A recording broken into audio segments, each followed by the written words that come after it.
چاہے تو چھوٹی سی دکان سے چھوٹے سے رزق کے سبب سے اتنا دے دے کہ خاندان پلنے لگ جائے، اور نہ چاہے تو بڑے بڑے رزق کے نقشوں سے آدمی دھرے کا دھرا رہ جائے۔ الا لہ الخلق والامر، نظام اسی کا چلتا ہے۔ بس اگر دینا چاہے تو انگوٹھے چھاپ کو اتنا دے دے کہ دنیا دیکھتی رہ جائے، نہ دینے پہ آئے، کسی کی قسمت میں نہ ہو تو بڑی بڑی ڈگریاں لیے بیٹھا ہے تب بھی کچھ ہاتھ نہیں آتا۔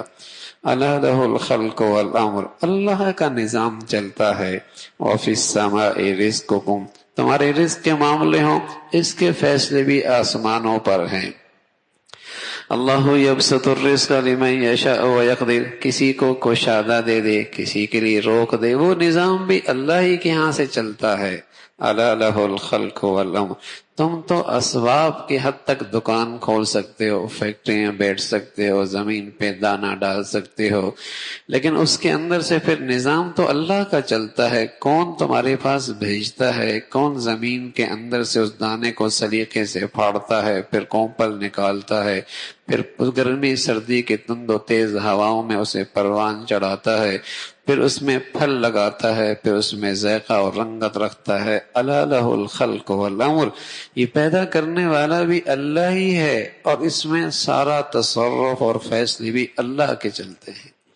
الا لہ الخلق والامر، تبارک اللہ رب العالمین، وہ ذات بڑی خوبیوں والی ہے، سارے عالم کے پالنے والی ذات ہے۔ رب کہتے ہیں پالنے والا، آہستہ آہستہ کسی کو پروان چڑھنا۔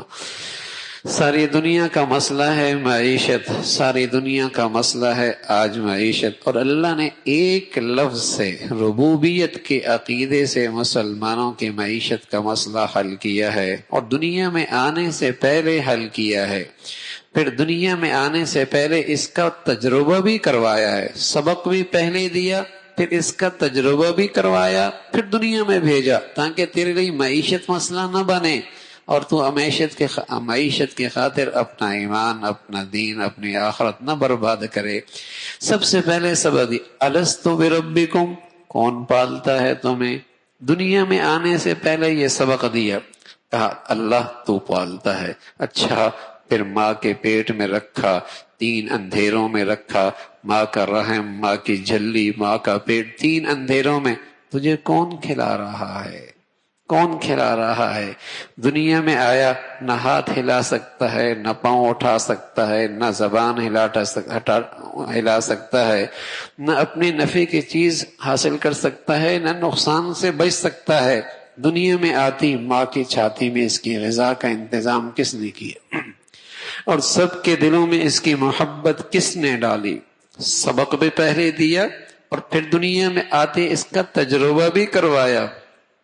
اس کے جسم میں ذرا سی جان کیا آتی ہے، عقل میں روشنی کیا آتی ہے، اور جسے کہیں کہ اعصاب میں قوت کیا آتی ہے، چلنے پھرنے کی طاقت کیا آتی ہے، یہ نادان سمجھتا ہے اب تو میں اپنے بل بوتے پہ میں معیشت کی گاڑی چلاتا ہوں، اب تو میں اپنی عقل و دانش کی بنیاد پر معیشت کی گاڑی چلاتا ہوں۔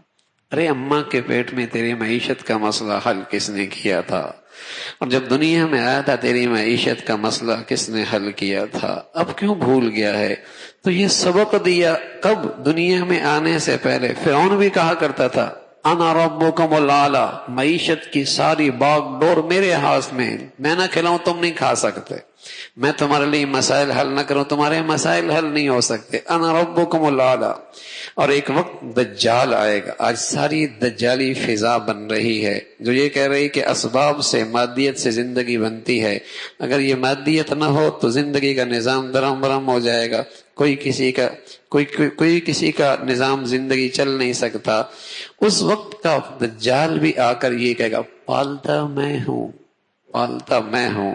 جس کا عقیدہ ربوبیت ہوگا وہ یہ کہے گا پالتا اللہ ہے، پالتا اللہ ہے۔ چٹان میں جہاں اندر ہوا بھی نہ جائے اس چٹان کو بھی توڑیں تو وہاں بھی کیڑا بیٹھ کر اللہ کی رزق کھا رہا ہوتا ہے، وہ بھی اللہ کا رزق کون پہنچا رہا ہے اس چٹان کے اندر؟ کون اسے کھلا رہا ہے، کون زندگی دے رہا ہے۔ سمندر میں اتنی مچھلیاں، اگر آج کا انسان اس کی غذاؤں کا سوچے اور اس کے غذاؤں کا اندازہ کرے تو آدمی حیران ہو جائے کیسے ان کی وہ غذائیں پوری ہوتی ہیں۔